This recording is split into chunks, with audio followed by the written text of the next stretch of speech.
All right, so let me introduce myself first. So my name is Satish, and I'm an IT professional. So I have around 7 years of experience in IT industry.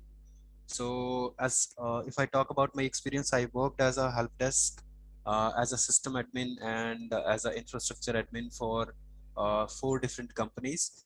So if I talk about my qualifications, so I am MCSA certified on Windows Server 2016, and I also a trained professional for Microsoft Exchange, Office 365, and Azure. So on this session, we are going to discuss Microsoft Exchange and Office 365 Exchange Online. So the basic of it is like we are going to discuss about Microsoft messaging services, right? So what is that? So basically, if you go to any companies, they need to have email services working for them, right? To complete or have day-to-day communication with their clients or internal team. So email services is a very mandatory thing that we need in today's world, right? And even if it's not only limited for companies, even if we talk about our personal life, we use our email services in our daily basis, not on daily basis, but yeah, on some time everyone also may have used that. In today's world, we all are using Android or smartphones, right? And those smartphones require email to be configured at the back end. So the basic thing that I would like to discuss is like the importance of email services. And if I talk about the corporate world, where companies use the email services, well, that comes into the picture about the paid services or paid email services. So all the vendors, if you have heard about uh, Outlook or Hotmail, right, or Gmail. So these are basically the you may know these vendors are providing us the free mail services. But if you are in a company, so you have to pay for the services that you're getting from these vendors.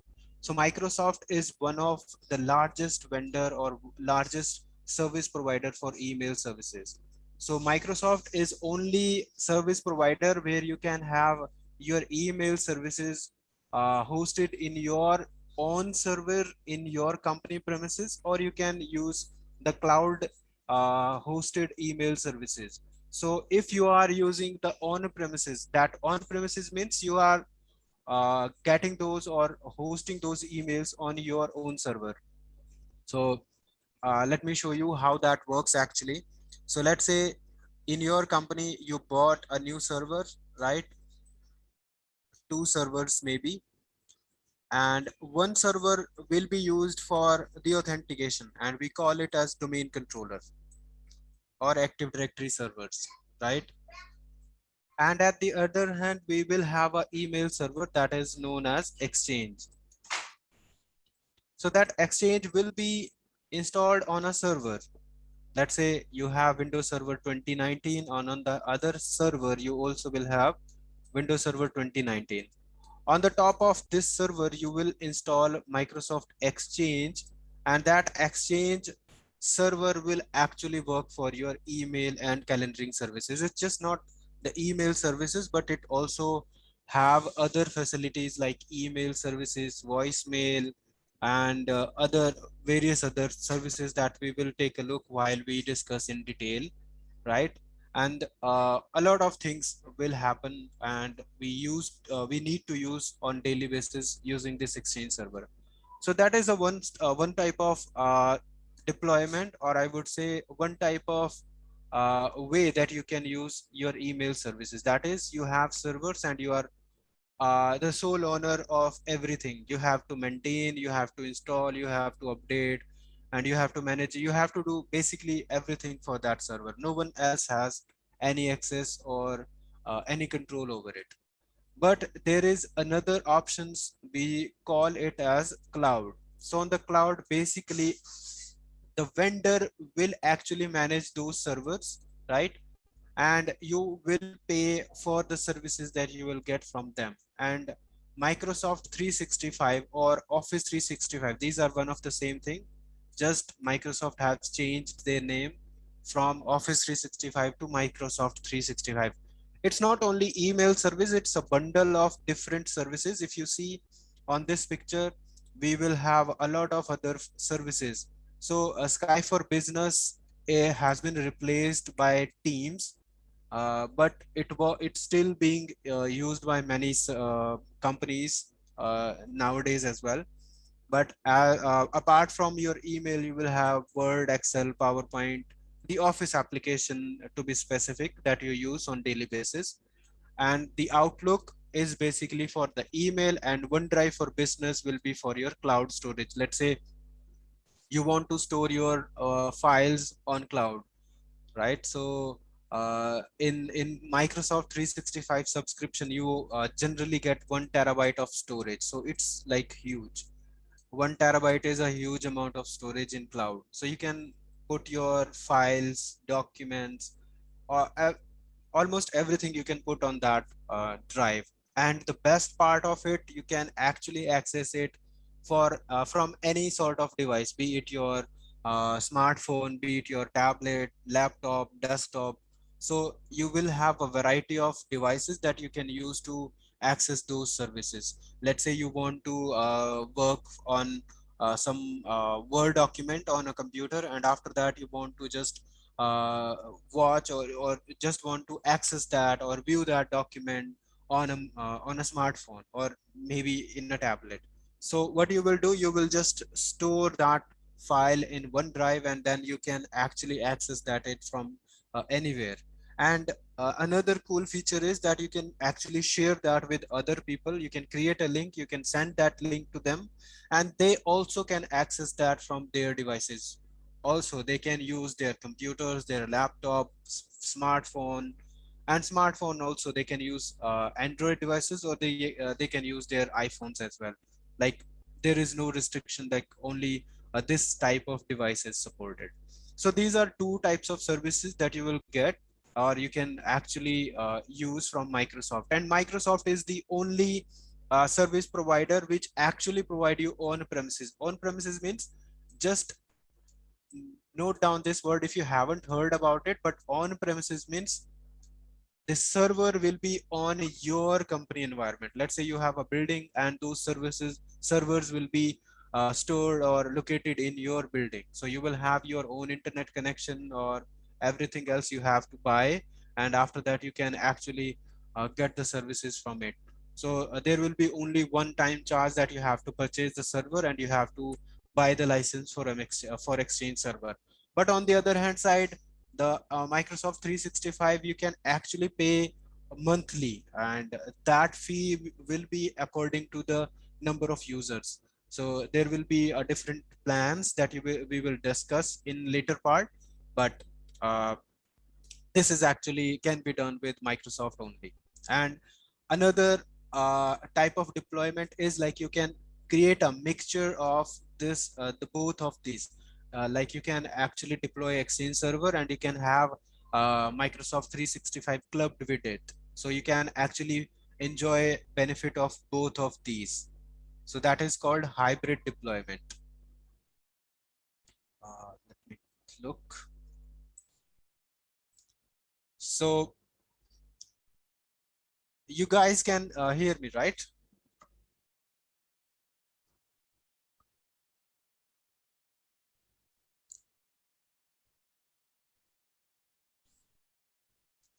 So the thing is, okay, okay, thank you, Ravi and Akriti. So the thing is, like, you can only message at this time. So it's like a kind of one-way communication at this point. But yes, that will be interesting when you will have access to unmute yourself and talk in the same time. So we can actually have a great discussion, and that will be a great, basically interesting session on this. But this session would be only the introduction, and there might be a question on everybody's mind why we should learn Microsoft 365 or uh, basically Microsoft Exchange. Right. So as I said, that this is basically provided by Microsoft, and let me tell you that Microsoft hold 70% of market share on on-premises environment and over 40% of share on on cloud email services. So you can see that this is the global leader. So if you learn these technologies, there are lots and lots of jobs, and they also pay you a good salary, right? So actually will have a good career if you learn these things and start your career on this platform. So about this course, so what actually we are going to learn on this course is, these are basically the basic things, but we will discuss in detail as well on advanced level. So basically that was for the basic things, just the introduction, but it's not limited to this one, since this is actually a complete course for Microsoft Exchange and Office 365. So we will learn more things apart from these things which are listed on this list. So basically, we will learn about the fundamentals of email services and what are the various options we have these days in for the to be deployed in a company environment. I would say in a corporate world, right? So, and we will discuss how Microsoft Exchange is different from other solutions, be it you can say your Gmail.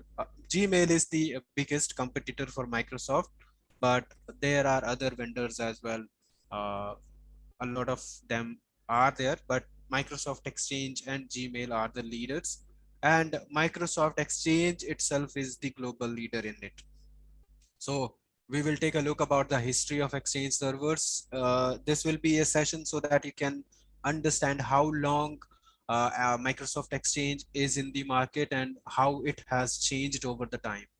And we will understand the basic requirements in case you want to install Exchange server. We actually will do a lab. We will install Exchange server. We will build the servers in our lab, and we will actually build the whole infrastructure from scratch. So in this way, you will have a good understanding how infrastructure is built. And we will also take a look to design the email system for any organization. Let's say you joined an organization and they don't have Microsoft Exchange in their environment, or maybe they are not actually using the email services, the paid email services, to be honest, right? You can see a lot of small companies, though those actually are using public email services. Let's say Gmail or Gmail, the public Gmail, in which you will see at the rate gmail.com at the end of their email addresses, right? So those are called public email. You don't actually have to pay anything for the services that you will get, but actually that is not a professional emails, right? If you have um, visited YouTube or if you have seen the ads today's, GoDaddy actually pushing people to get their professional emails, right? So actually that is the kind of email services that is provided by GoDaddy, but GoDaddy is a partner with Microsoft. So at the end, you might get the Office 365. So again, if you are like, if someone wants that particular professional type of email services, then obviously they have to use Office 365, or they can go for Microsoft Exchange. The other option is they can use the Gmail paid services that is called Google Workspace. It used to be named as Google Suite, but now they have changed it Google Workspace. These are just the names. They keep changing and keep adding new features and removing outdated features from their subscription or their products. So basically the thing is the same, right? And also we will actually understand how email works in the backend. When you send an email to someone, what exactly happened at the back end. So we will take a look exactly about the whole architecture, and we will try to find out if there are some sort of issues so that we can actually perform troubleshooting when it is required. And after that, we will try to understand what are the different types of recipients. Recipients are basically the email users. Like if I created a email for you or for someone else, that is known as mailbox. Or in the corporate world, not only users use the mailbox, there can be groups, or there can be like equipment mailbox. So we will understand what are the different types of mailboxes. So it will actually broaden our understanding about the email and how exactly things happen at the back end. And so we also will discuss about the day-to-day task about the Windows administrator they need to perform on daily basis, right? And after that, on the Microsoft 365, it's basically for your own premises, right? And it covers a lot of things. And after that, we will discuss the same thing for Microsoft 365 Exchange Online. I have mentioned Exchange Online only here, but with it, we will discuss SharePoint as well, basics of SharePoint, not in detail, because SharePoint itself is a very big topic, right? It relates itself with web development, but the web development in SharePoint happens in different way, right? So we will discuss about it as well, and we will discuss about Microsoft Teams as well. We will use the Teams, and we will see how actually it works. And nowadays, if you want to give interview to any organization, you will see the link that they will provide to you for interview will be using Teams. So it's a very common thing. If you don't use it, or if you don't know how to use Teams, it will be a problem, right? So in corporate world, we need to understand these things. And Teams can only be available with 365. It's not possible with Exchange Online. So if someone wants to install Teams or want to host Teams on their server, they have to actually build a new server for Teams specifically, right? And with Microsoft 365, we will discuss what are the different types of services we get with Microsoft 365. And we actually will create a tenant, and we'll understand the licensing, and we will purchase a domain for ourselves. It won't only cost you like 100 or 150 rupees for everyone. So you actually can purchase a domain, and you can actually build a service, email services for them, for yourself, and that will be free for 1 month. You don't have actually need to pay that. And even if you want to do the practicals again, you can actually remove the old tenant, and you can build, or you can uh, create a new tenant in next month, and you start using those services again for free for 1 month. For domain, this will be, that will be valid for 1 year, and you can actually enjoy doing things with Microsoft 365 for complete 1 year, and you don't have to actually pay anything for it. So after that, we will understand how email flow actually works and how it is different from on premises in Office 365. We will create users, and we will assign licenses. We will create distribution list or groups in Office 365.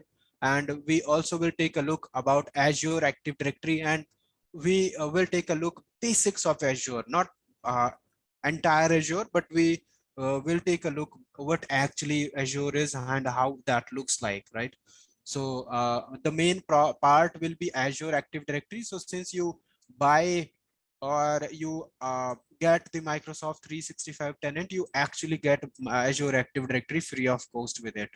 And after that, we will build a server in our environment, and we will connect our in on-premises server with Azure Active Directory, and will move our users from on-premises to cloud, and that is called AD Connect.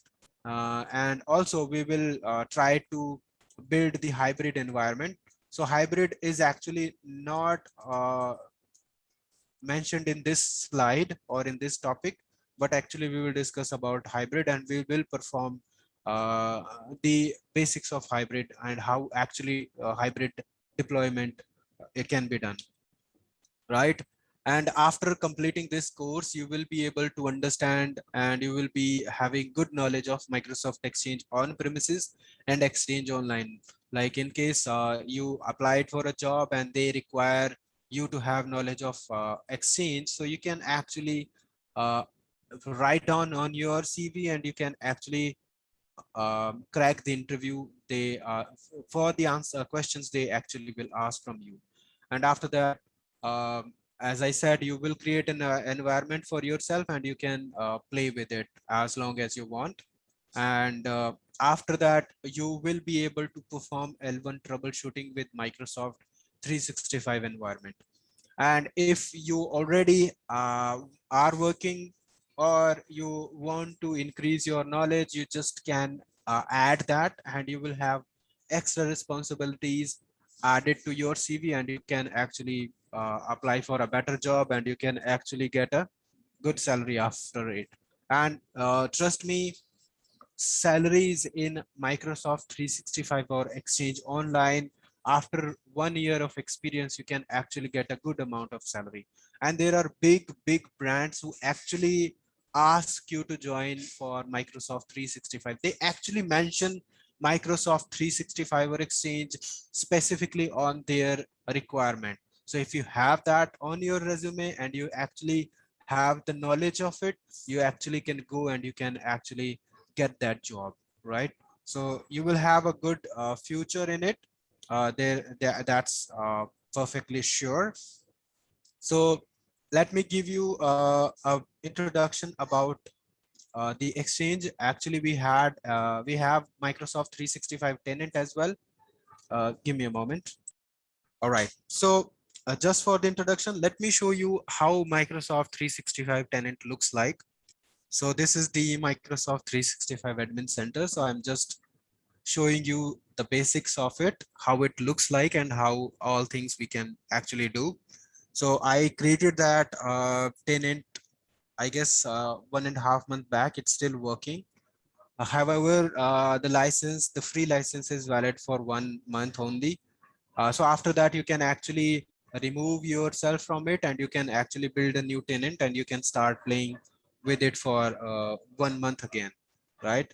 So I am logged into my admin center. So this is how this looks like for admin. And if you want to use that as a user, so let me show you how that looks like for a user. So the address for it is portal.office.com, right?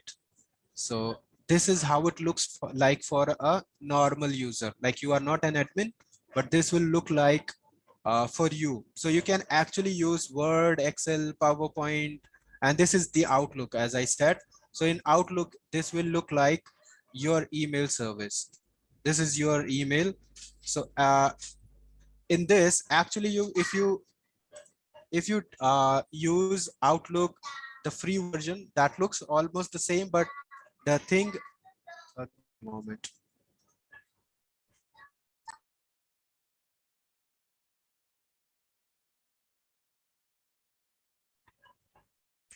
So you see, I'm getting the messages from Microsoft that my tenant is almost expired. So that's not an issue.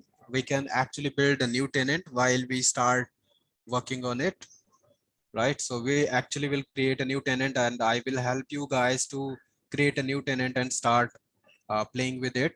So if you see, your email will not have outlook.com or gmail.com at the backend. You will have a different name. So I haven't provided a name since this is an expired one. So at the end, you will have your company name.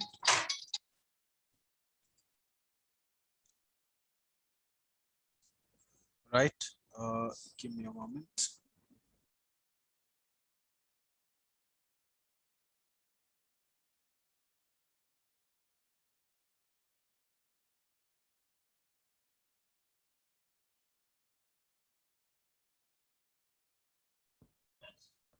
All right. So let's say, let me give you an example.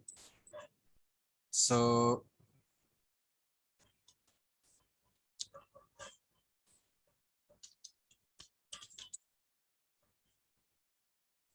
let's say you start a company and the name of that company is something like, my favorite is like Technical World, right?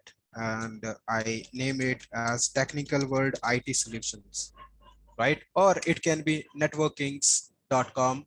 So if you have received any email from Networkings, you can see the email would be like this, like Satish at nwking.com, right? If you see this Network King or NW King at the end, it actually requires you to purchase the email services. But if you talk about the free mail services like you have uh, in your case, let me just try to increase the size of it so that it is visible for you easily, right? Okay. So let's say you have, in my case, let's say I have Satish Kumar at gmail.com, right? So this gmail.com is actually doesn't look like a professional email. It's like a public email, right? So no one actually can identify you or can actually validate that since this is from a good company or not. But if you have your company name at the end of your email, that actually will see, yeah, this is a professional email and it looks like a genuine email from a company, right? So this is the reason why companies actually require to have their domain name at the back end of their emails. Or so we will understand how this all works, what is domain and how we need to purchase a domain. So since you have uh, I'm assuming that you have watched the ad from GoDaddy because it's very common these days in YouTube. So if you try to watch any video, you will see GoDaddy's email. Have you buy the public email GoDaddy के साथ professional email लीजिए और अपने business को increase करिए, ऐसा कुछ धोनी जो है वो उसकी ऐड देता है. So that's actually a GoDaddy. They are just like advertising the stuff, right? But actually how that actually being set up at the back end and how we need to set up that. So GoDaddy actually said that you can set up your email, but at the end, someone have to be able to set up that email for any company, right? So it's not like you go and you buy the email and that will start working. No, actually we have to do a lot of things at the back end. So we will actually take a look how domains are bought, how we can purchase the domains from GoDaddy or what are different vendors we have. And after that, we can actually build our email services. So as I said, this is one of that. And this is my domain. And this is actually the Office 365 that looks are visible to each of the users that they are using. So this is like Teams, this is SharePoint, and this is the OneDrive. So if you look on the OneDrive, so you will have plenty of space on it. So you can actually put your files on it. So you can upload the files, or if you have, it's just a new tenant.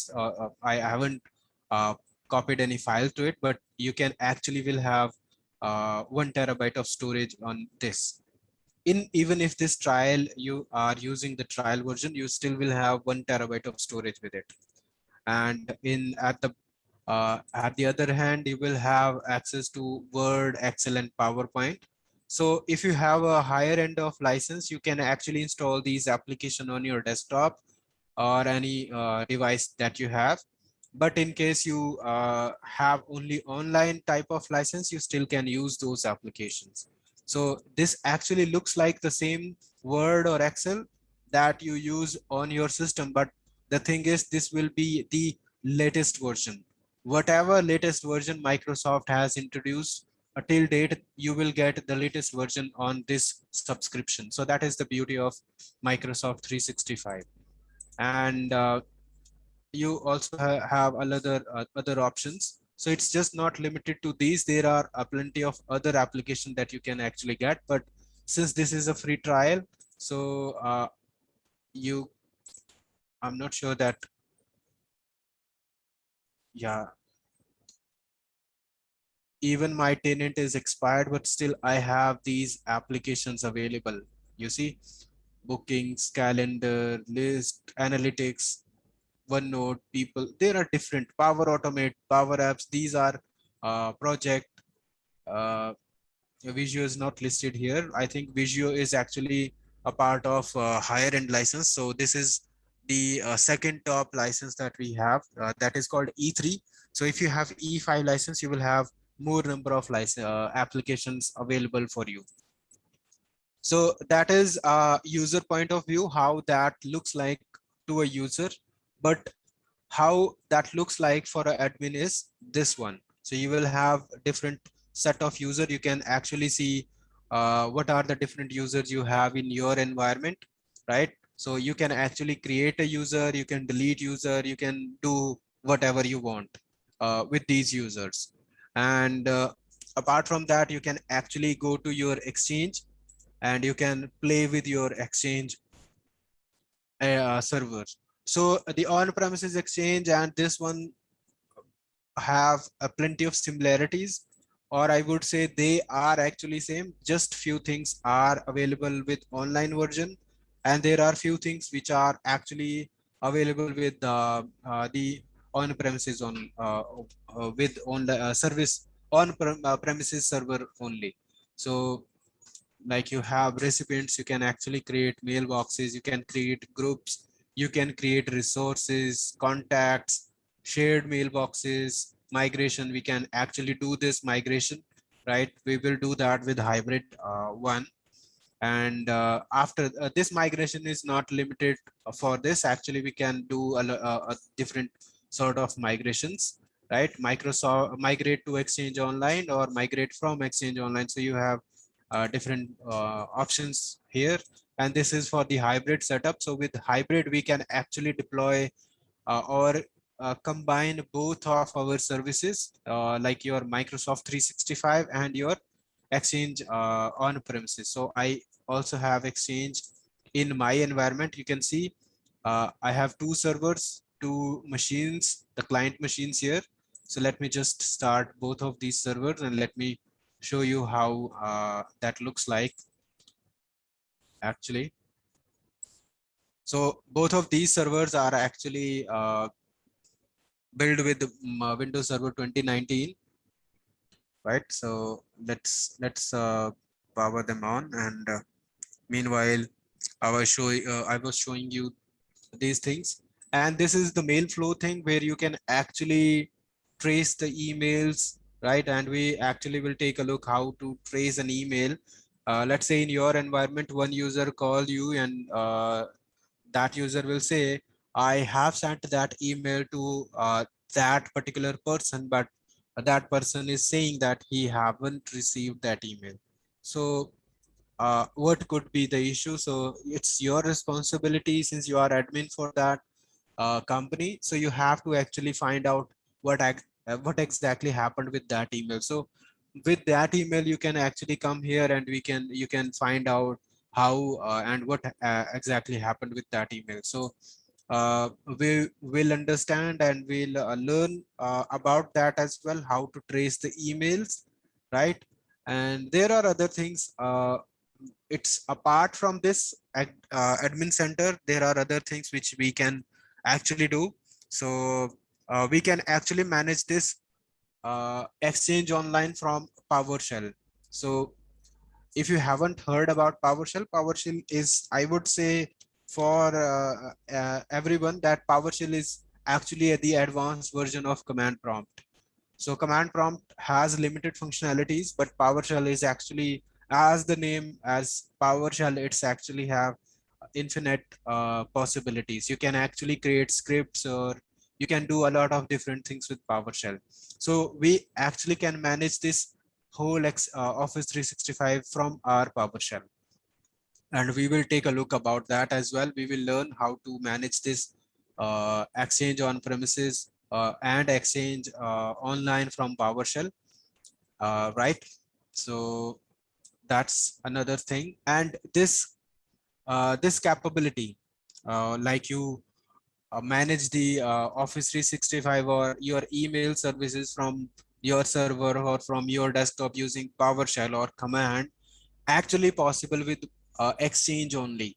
No one else in this other like apart from Microsoft, no one else provide this level of control and features, be it Google or be it any other service providers. They don't have this much, this level of control, right? Only Microsoft Exchange provides that. So this is why people actually choose Microsoft Exchange, and this is known or considered as most controllable and most secured email services globally. So that's why if you learn this, actually you will have a lot of scope um, in the corporate world. Like, I hope the Exchange server I have is powered on. So let me just log into it and let me show you how that looks like. Okay, so that is my Exchange server, and actually to build this server, you will have access to lab, to this lab in particular. So where you can actually install, you can not, you will install Microsoft Exchange, and you will play with it. So let me log into it.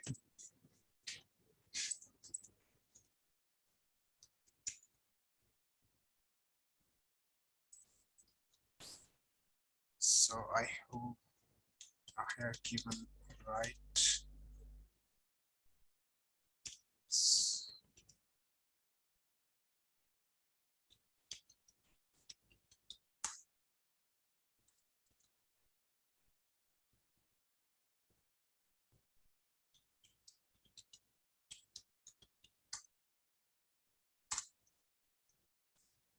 Okay. Looks like I have forgotten the password for it since it's been a couple of days. So let me reset this password and let me show you how that can be done. So this is my domain controller, hence your Active Directory server, from where I can actually reset password for any users. Let's select other users. Yeah.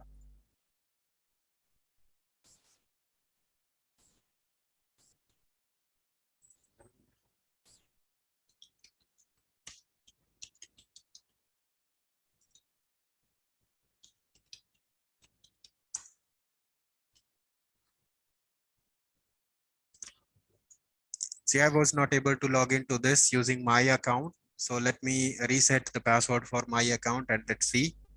So first of all, I actually have to see if my server can actually ping to each other.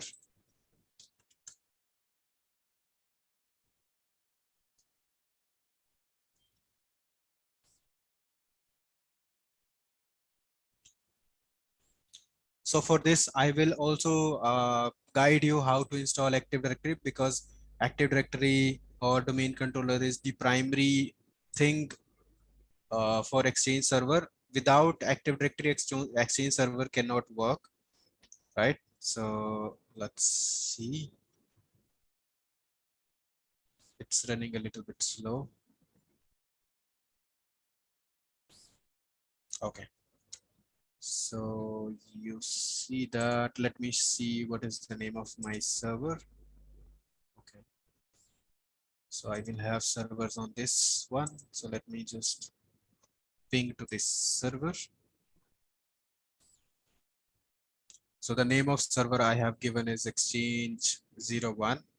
So let me ping. So if I can ping to it, that means my Exchange server is working.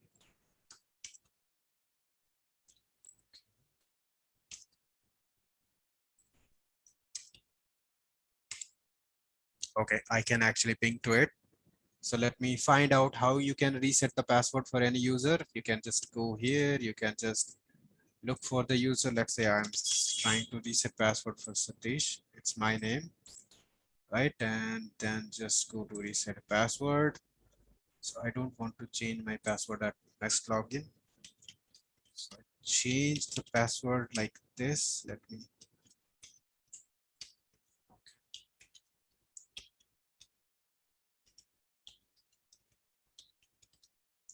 Okay, so unlock the account as well. Okay. All right, so I have changed the password and hopefully now I can actually log into it with a new password.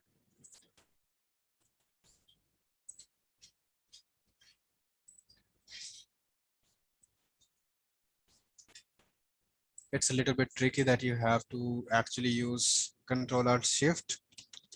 So I had to use that. Okay. Now you see, I actually reset the password for my account and now I am able to log into it. So this is my Exchange server. So at the beginning, it looks like both of these servers are same, since both of these servers are running on Windows Server 2019, which is the latest version of Windows Server available in the market. Maybe in 1 or 2 years we will have another version of server, but now still now Windows Server 2019 is the latest one, right? So now let's go to our Exchange portal, which is here it is. So I have actually created a bookmark. So it's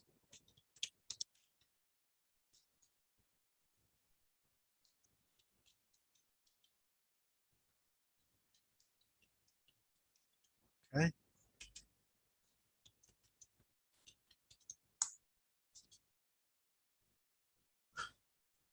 So at the beginning, we took a look about the Office 365 Admin Center, right? And that was the Exchange Admin Center you get with Office 365. Now we are looking at our Exchange server on premises, which is actually the Exchange server I have built in my environment, right? So if you take a look, that looks almost same. It has all the same options. If you see, I'm not using any cloud services. This server is built by myself, right? I have installed Exchange server on this server and I'm using it. So these are your user, and you see in this server, I actually have my company name after this. Yes, Kamaljit, you have any question? You can actually ask. You can ask on the chat room if you have any questions. Right. Okay. Yeah, go ahead, please. Should I tell on the call? Okay. Yeah, that is fine. You can ask. Okay. I mean that's if like we create user on Office 365 admin and if we create user on Exchange admin center, what is the difference between that? No, that is the same thing. If you just see if this is the way in Exchange Admin Center, if you create a user here, that basically you are creating a mailbox for that, right? But you cannot actually assign license from here. So to assign the license, you actually have to go here and you can actually create a user and you can assign the license. So that license actually define what type of services that user can use. So this is why this is always recommended that you add user from here and you actually can use that. But this Exchange Admin Center actually it's not limited only to the user. You actually can create a different sort of users. Like actually in this you don't have an option to create users, right? If you want to create the user, you actually have to create from here on this. But in the scenario of exchange on premises means the Exchange server that you have created in your environment. So if you understood that well, so that is fine. Yes, But let me yes, I got it, sir. your voice is kind of breaking up. I'm not sure if it is an issue with me or can you No, just sir, it is it is an issue on my end. I think I'm living in village. That's why. okay, yeah, please go ahead with your question if you have any. That's fine. If you just can No, sir, type. no, it's I get it, sir. Okay, that is fine. Thanks. Okay, let me reiterate that once again, since that is Yeah, the sure. I will try to.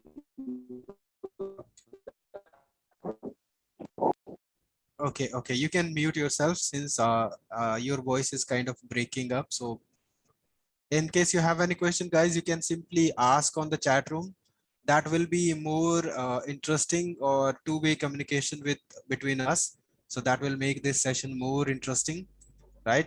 So in case you have any question, I know if you haven't heard about these things, that will be completely new thing for you. But let me assure yourself that after completing this course, you will have a lot of understanding. And let me share my experience. Like in the previous batch, they actually didn't join the complete batch of exchange, but they actually got a few of them actually got job related to exchange and Office 365 domain, right? So they didn't complete the actually the whole course, but you haven't like if you are joining this course for exchange only, you will have more understanding, and we will take a look in detail, right? So after this course, I'm sure that you will have a good knowledge of it and you can actually work. So in this thing, I am actually discussing two things. One is I'm calling on-prem, and one is called cloud or online. So try to make yourself comfortable with these two terminologies. On-prem means premises. What means premises? That it's in your building. Let's say this is your building, right? Your company's building. It's possible that you have your like your company may have their own building or they have rented from someone else, but actually they will have a building, right? So in this building, you purchased a different sort of servers. Let's say you have Active Directory or domain controller, another domain controller. If the company is large, they will have multiple domain controllers, and they will have their email servers. So in this case, if they want to deploy their server on their environment, they actually have to go for exchange. There are no other vendor that provide this much of or this sort of options, right? So you see there are two exchange server, one server and two server. These are just for the load balancing. We will see what are the difference or what are the usage or usability of having more than one exchange server. Actually, that won't affect anything, but that will be like if you have a lot of users. So those user, or if your server is stuck on a lot of workload, or that have a lot of workload, so your user won't have to suffer with that. So you can have actually more than one servers. Similarly, you can have your website server, that is called web servers. You can have file server where you can put your files, right? So these are different sort of servers. So these servers actually known as on-premises server, right? Now, what is the benefit of having on-premises server? That you have the entire control. No one else from outside actually can access the server as long as there is a breach on your network. But if you have a good firewall placed between internet and between your private network, you can actually secure your server, and no one else outside the world they can actually have. And when you are not you don't want to provide any servers, you can actually shut down these server and you can stop using those. But since the server are with you, the data will remain with you. Don't have to pay for that data anymore, right? Since that data is with you only. So this is like more control, and there will be one time fee, yeah, that you have to pay only one time, right? Initial investment that we call. And after that, you don't have to actually struggle, or you don't have to worry about monthly payment, right? As long as you have 3,000 user, 4,000 user, if your servers are capable, you can create users or create mailboxes for the users, as long as you have the capabilities, and you don't have to actually pay for that, right? You have your server, you can actually use those servers as for that. But in the cloud and online system, you actually don't have access to it. So let's say in Microsoft scenario, Microsoft have their server deployed on their data centers.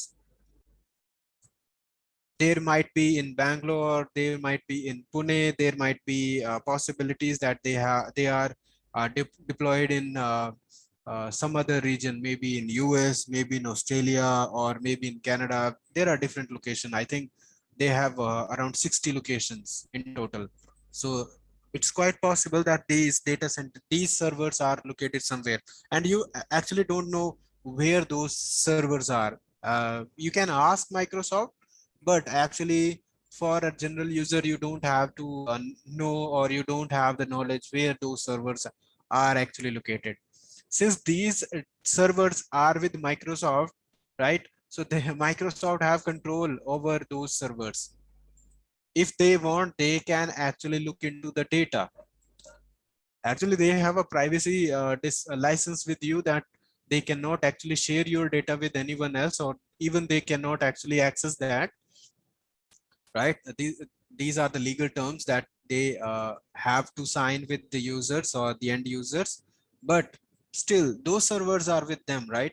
So you don't have actually full control on those servers, but the benefit is you don't have to actually manage those servers. In case you have these server, you have to actually maintain the climate for those server, actually create a lot of heat, so you have to maintain cooling system for those.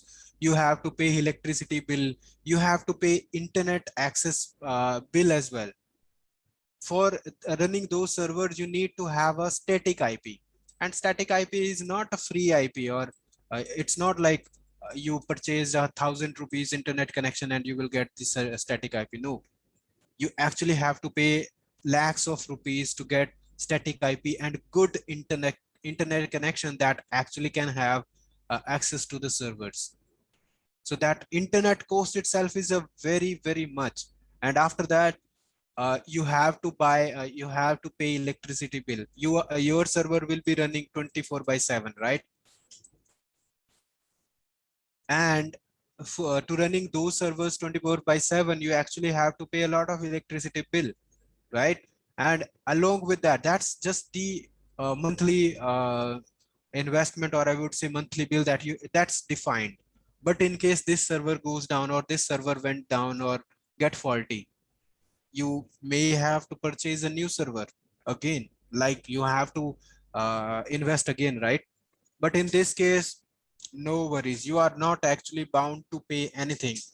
Like if you have 10 users in your environment, right? So you have to pay license fees for these 10 users. Let's say per user you have to pay 1,000 rupees per month, right?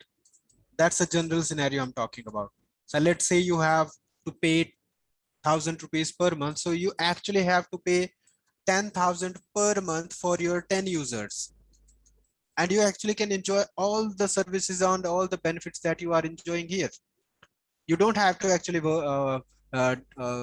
worry about the file server, since you have OneDrive for business for 1 TB storage, and that 1 TB storage for each user. If you have 10 user, you actually will have 10 TB of storage. Are Is it fine, or is it feasible to have 10 TB of storage in these servers? You actually have to get a lot of money into that.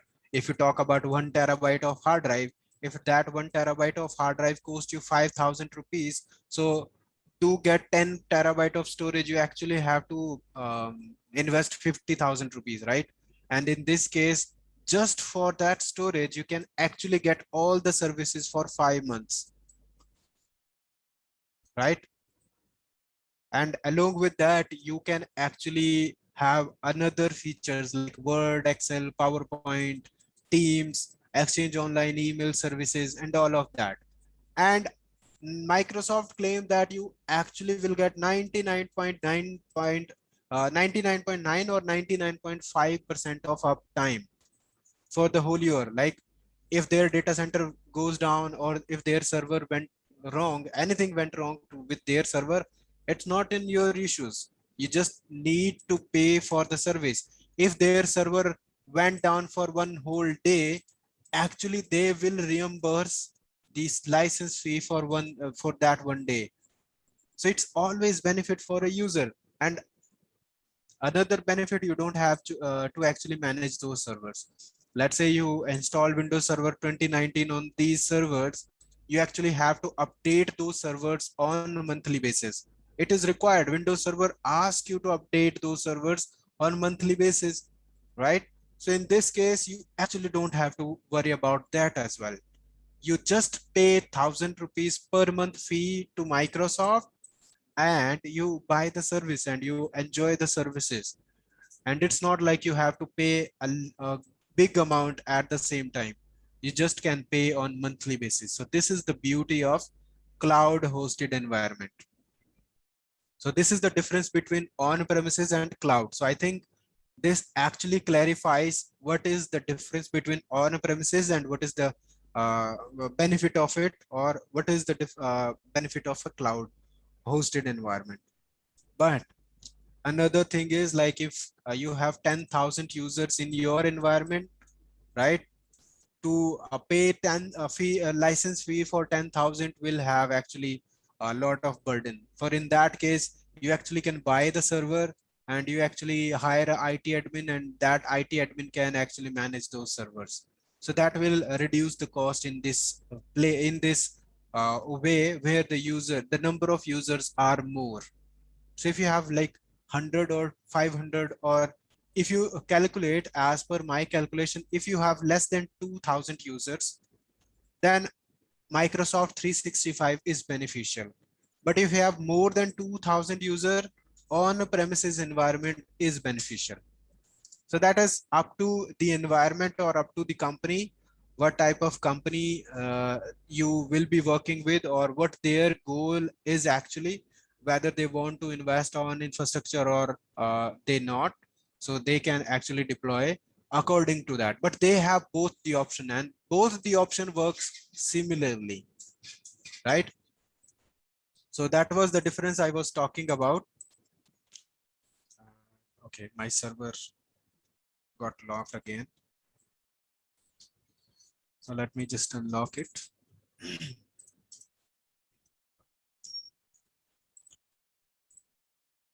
So as I was talking about the managing the on-premises server and using the cloud, you can see I have to actually go into this server. So the first thing is I have to actually buy a server.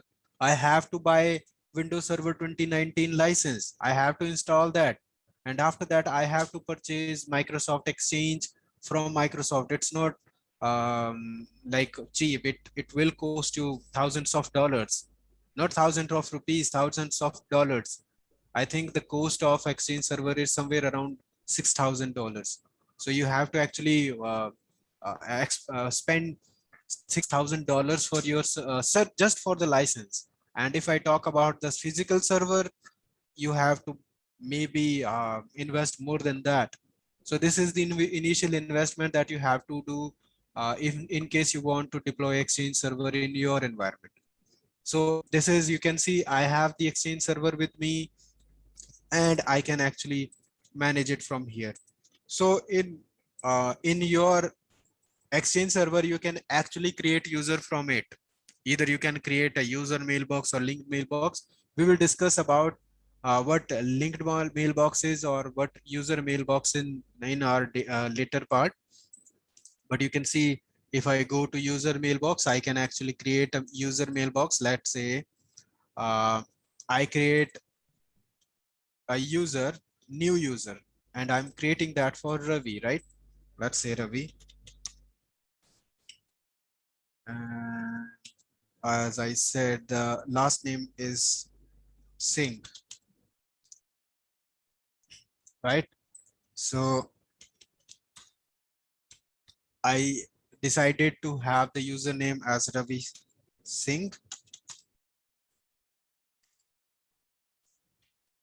right? And my company name is, as I said, Technical World IT Solutions. So this is my domain. So now I need to set up a password for him. So let's say Ravi joined my company, and now I have to create a email for him, right? So I'm just selecting the proper OU. So Ravi is joining in support group in my company. So I selected support. Okay. So that's it. I have created a user, right? Save it. Okay. So you can see I have created one user with the name Ravi. Now let's go. Let's say now Ravi has received his email and password. Now actually he can go and okay. So I cannot actually use localhost.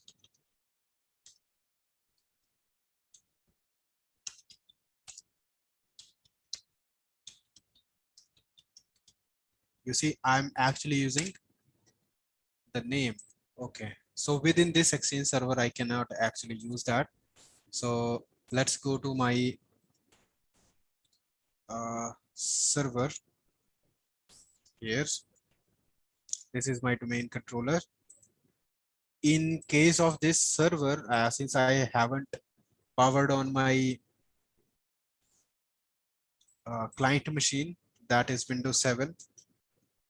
So I'm using the domain controller for it.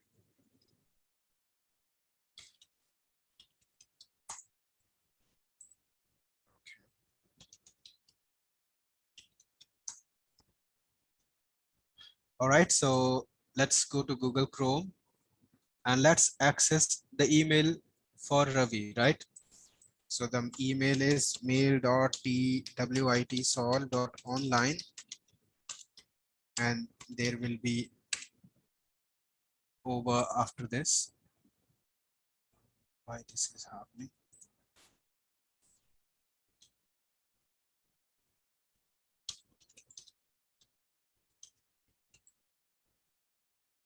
Since I haven't used HTTPS, so it was declining my request.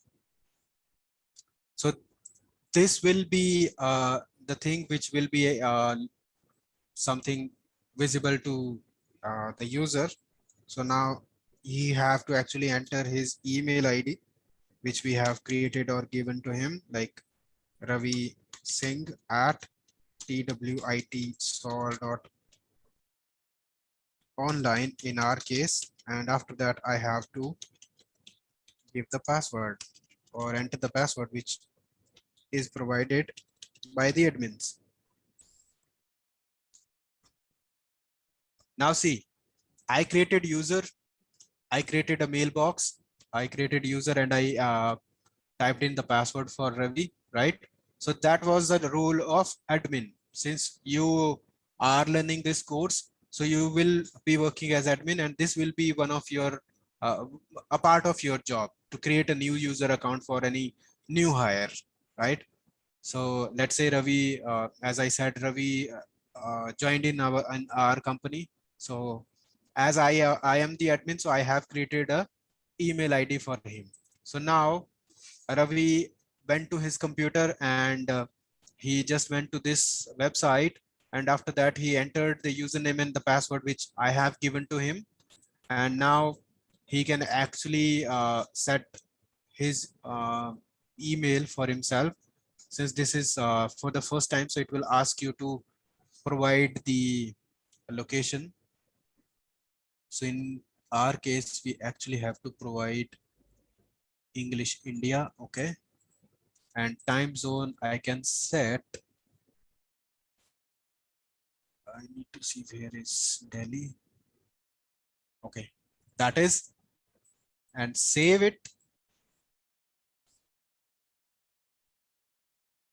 Right, so now you see the Outlook is loading in and a few in, yeah, now Ravi have his email running. Now let's see, let's try to send an email. So I'm sending this email to myself. Let's say I'm sending it to Satish K and I can actually press Control K, and this will search for the user and will provide. See, this is the Satish Kumar. So I typed in headings.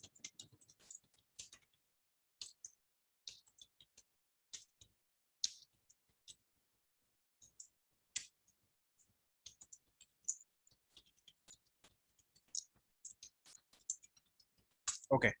So I just typed in an email and sending it to Satish, right?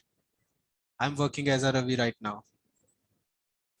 So at the other point, at the other end, Satish is actually accessing his emails. Let's see. So again, I have to do same thing. Satish have to do. This is doing it. Satish also have to do the same thing. He has to go to mail.twitsol.online and can access his email from it.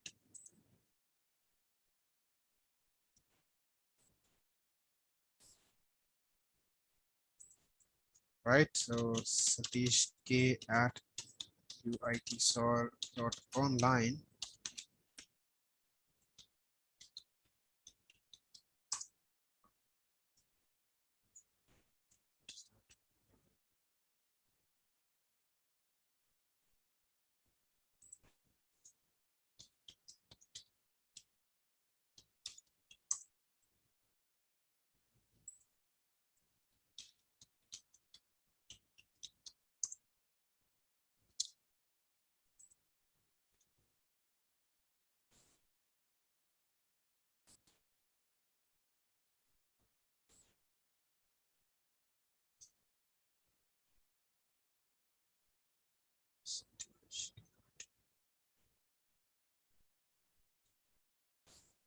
So it looks like it is correct. Okay. There is a spelling mistake here.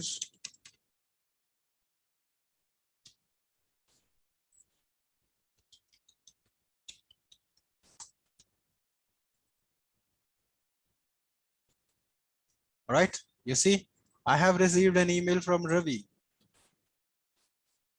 So he said, hello Satish, I acknowledge that I have signed into my email. So I'm replying to him.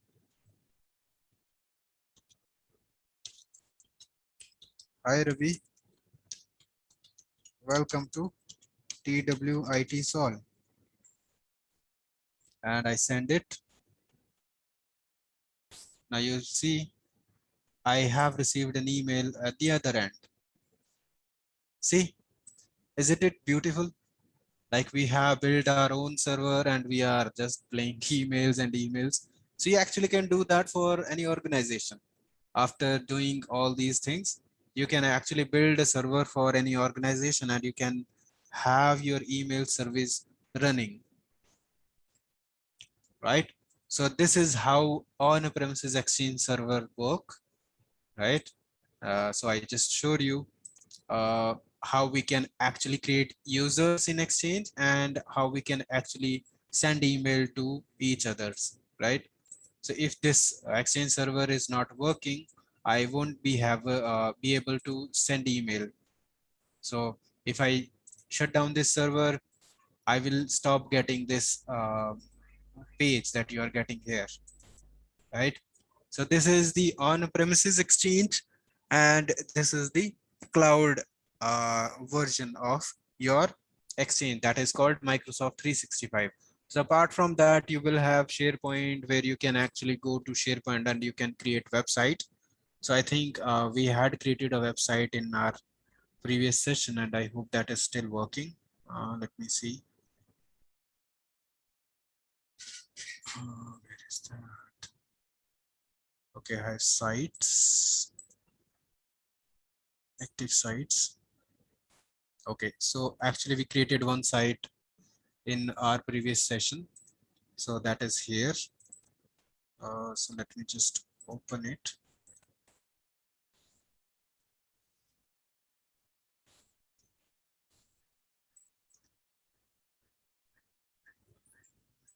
Okay, this is actually opening the SharePoint admin center. So I actually have to go to a user home and then I have to open the SharePoint for a user. So that is shared content. And let me see if I have, okay, let's just open this one. So that was the site we created earlier, right? So it's not the normal site. We can have different types of sites in our environment. So in this, you can actually store a lot of things, like you can store files, folders, and different things, and you can share with your the other user within your organization. So that was all about the Office 365, right? And we actually will build all these things from scratch, and we also will have a theory part in this where we will understand the different scenario and different terminologies, right? So that is for today's, I think, session. So yeah, so I think that was interesting. So you can actually, if you have access, you can actually unmute yourself, and if you have any question, you can also type in the chat box and you can ask if you have any sort of questions.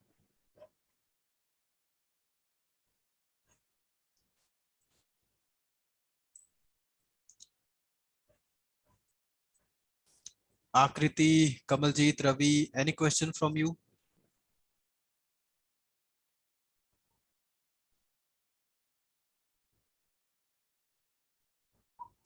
Okay, Akriti, so your question is like, are we working on cloud or own server?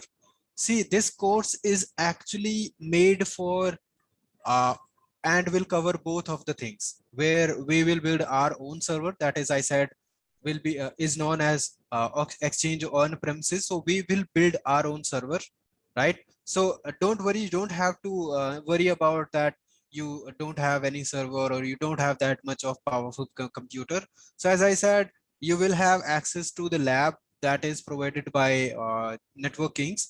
As I showed you that I was logged into my portal, you see. Where that will go. So if you see, this is I have opened this in a browser. So actually, if you see, this is rack.nwkings.com. So I have built these server in the rack, which is provided by Networkings. So you will have the same access.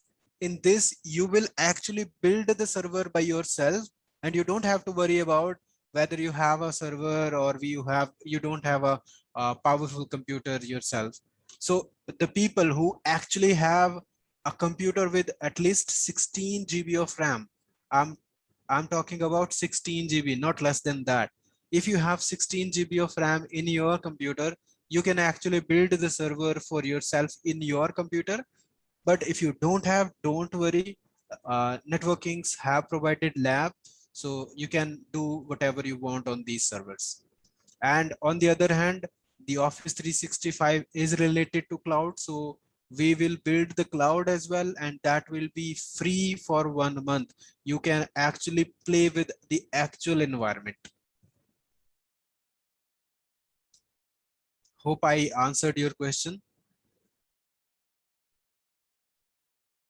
Yeah, great. So if you have further question, you can ask. Any other question, Kamaljeet, Ravi? You can actually ask in the chat room, and I will I will definitely answer that. So first of all, I hope that the session was interesting. So you actually may have understood what is the value of it and what exactly we are going to do, what exactly how this course um, will be completed, right? And at the end of it, I am assuring you that you will have a good understanding of email system, and you actually can crack the Office 365 interviews or Exchange interviews.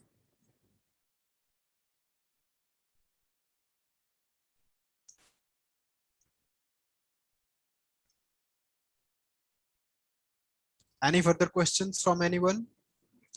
And yeah, one more thing that I would like to tell you, that whatever things we are going to learn in this course, I have created a lot of uh, documents or PowerPoint slides for this, right?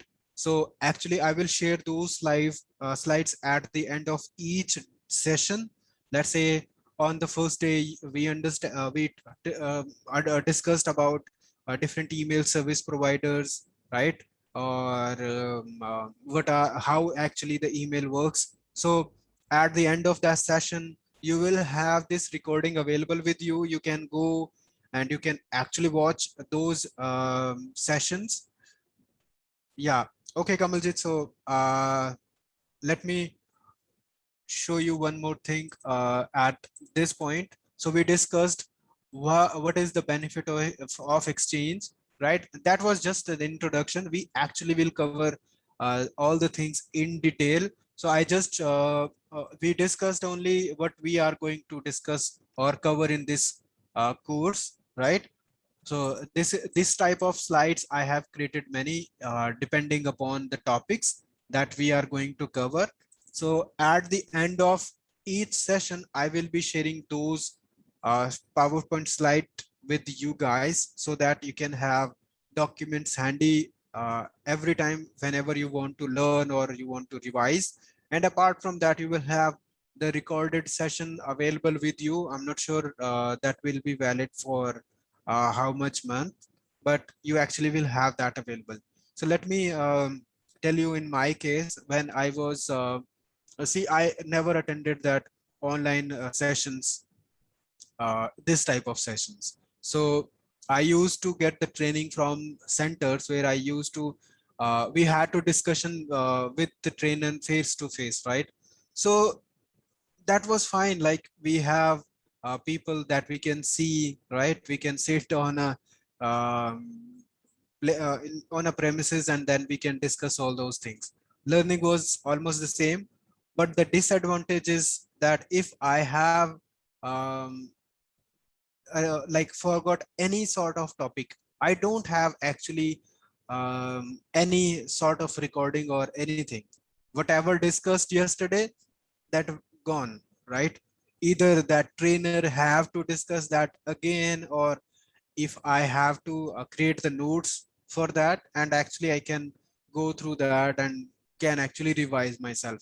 So in this course, the best thing I liked and I like the most about is that you actually can go back and you can take a look what exactly we discussed on that day, right? So in case you forgot anything, yeah, let's say we discussed about how to install Exchange Server and how that was installed. And after 1 or 2 months, you again trying to install that server and you forgot what steps that we took on that time. So you can actually go to that recorded session and you can see, okay, that was done at that time, and you can actually do that same thing again, right? So that is a good thing about, and I really liked about this course. So okay, so the schedule for this these classes will be, I think, 8:30 to 10:30, and that will be weekends. And no, you don't have to worry about on your daily schedule. So you just have to spare 2 hours of time during Saturday and Sunday, and I think that is a lot. So for the whole week, you can actually revise those things. You can do practical by your own. You can actually go to your recorded session. You can revise those. You can actually take a look, and if you have any question, you can note down and you can actually ask on Saturday. So this class will be for 2 hours. So I'm thinking that for half an hour we will have a theory part where we actually will discuss about the things which actually worked at the back end. So that will be a complete discussion, and after that, for 1 hour we will do the practical things, right? And the spare half hour that we will have a discussion or Q&A session where you can actually ask your questions. Whatever questions you have, you can actually ask and we can have a discussion. So with this, we can actually complete 2 hours of training, and I am hoping that it will be a great session, since I have done another session, so that was actually excellent. So I am hoping that you also will enjoy it. Any more questions?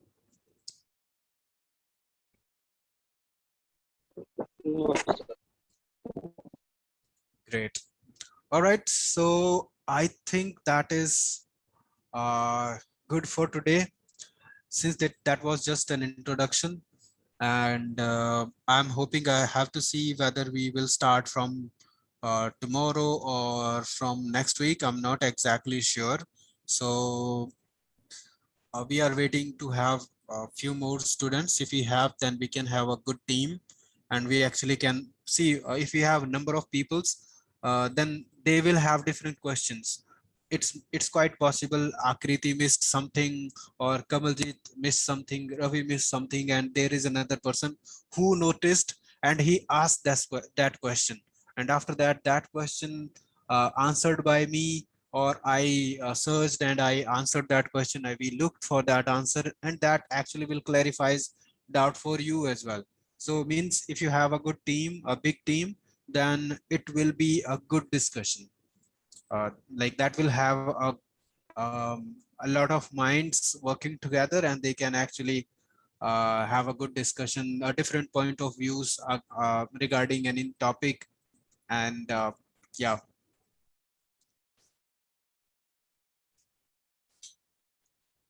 All right, so if we don't have any questions, so I'm thinking that we can actually end the session for today. If you say, is that fine?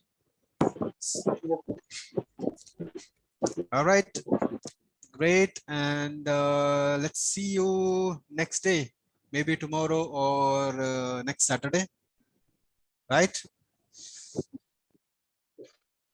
So we will get notified, or like how we can get notified? I think you must have contact information about the counselor, right? The people who you actually talk to. Yeah, they Okay. actually, yeah, you actually can ask them, and they will guide you, or they can tell you whether it is available. Let me see, if we used to have one discussion session or discussion portal here. Let me see if that is created.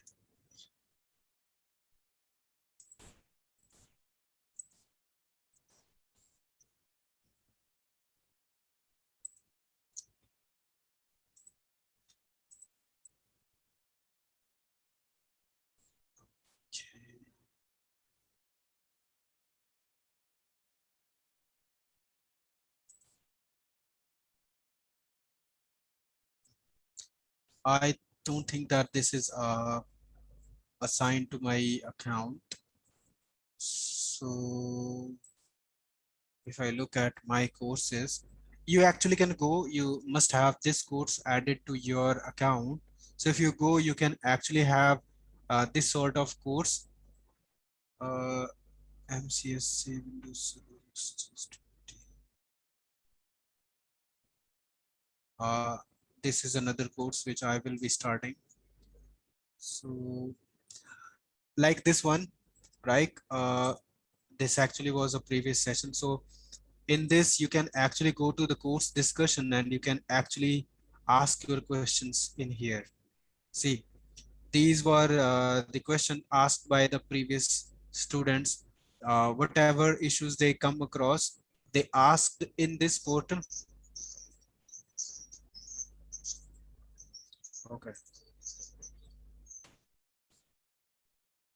Somehow it got played. So as I was showing you that people go to this portal, and they can actually ask their question, whether they are facing any issues with their system, or whatever issues they have. They actually can put their questions, and we will answer those questions. if you see, right? So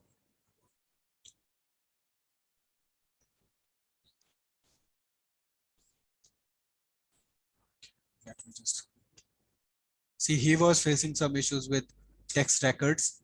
He wasn't able to actually update the records for his domain. So he answered, he questioned it, and I actually answered that question. In either I can answer those questions here, you see. So he was actually having issues with it. So I actually provided him the answers either with the links or with my findings if I have any, right? So it actually they answer question. They you similarly you can actually ask your question and we can actually answer those questions. So this is a good thing about this. So it was actually a portal. Some practicals we did in our previous session. So honestly, that was a great session, and I'm hoping this one would go better than that, since uh, we had a good session in the past. So I have learned a lot of things, how to deliver things more effectively, right? So I'm thinking that this time we will have much better discussions, or I would say much better delivery of all the contents we have in this course.